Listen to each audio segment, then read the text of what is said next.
At dito tayo, isang panalo na lang ng Hinebra, pasok na sila sa finals. Pero aminado ang team na hindi pa sila papakasigurado, maging itong ang si Raymond Aguilar gaya na lamang sa naging pahayag niyang ito. Expectation namin, 50-50 game pa rin as usual, pero gawin namin yung best namin para makuha na, para makapahinga na.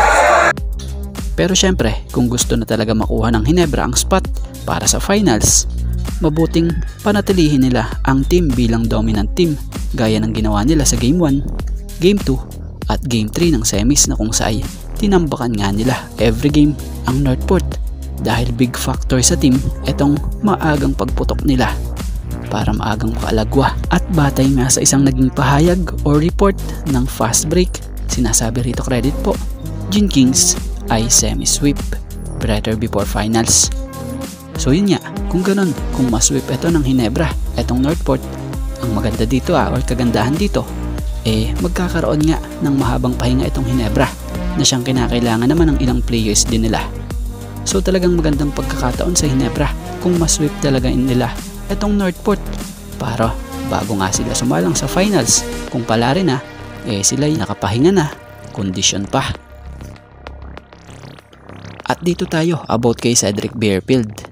Putok na putok nga ngayong pinag-uusapan itong si Barefield after magbigay ng isang kala mo palaisipan si Sir Snow na kung saan may mga nag-react dito kagaya ni Inside of the PBA na kung saan ayon sa naging post nito, credit po, breaking, Cedric Barefield malapit nang mapunta sa TNT.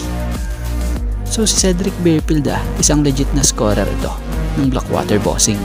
At this conference nga he averaged 20.75 points per game, 4.25 rebounds per game, and 3.75 assists per game. May taas itong 6'2" at batang bata pa, 28-year-old lamang. So kung sakaling makuha to ng TNT itong si Barefield, ay magiging malaking tulong ito para sa team, lalo pat pilay ang TNT sa gwardya dulot ng pagkawala ng isang Jason Castro dulot ng injury. So ang tanong dito, paano at sinong player ang possible pakawalan ng TNT para ipalit sa scoring guard na si Cedric Barefield?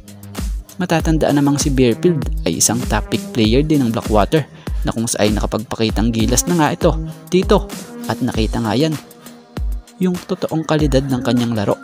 Kaya lang sa kasamaang palad hindi rin niya natapos ang conference dahil sa ito'y na-injured.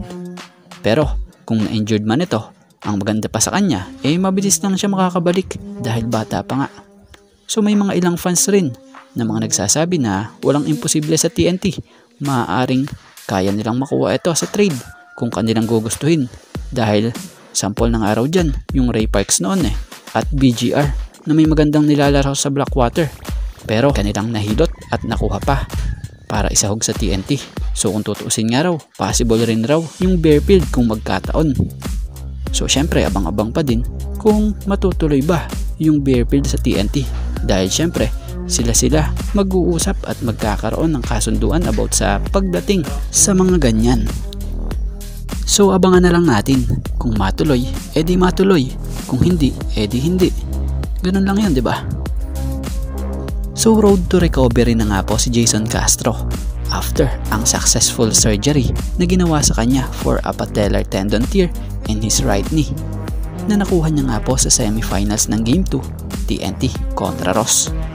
So batay sa nakalap nating kaunting impormasyon, batay sa mga report, after pala nitong sumalang sa matagumpay na surgery, mabilis lang din itong na-discharge na kung sa ayon sa napaulat sa spin.ph, credit po na inihayag ni TNT team manager Jojo Lastimosa, kinumpirma nito na umuwi siya ng Pampanga and he is going to stay there for a while.